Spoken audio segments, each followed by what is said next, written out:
Tchau, compadre. Tchau,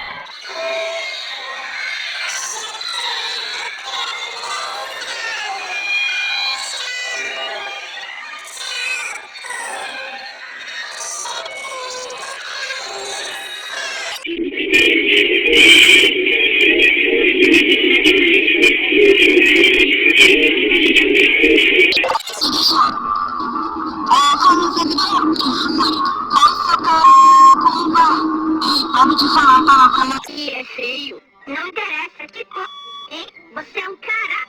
Chega de falar disso, Lucas. Não, seu filho da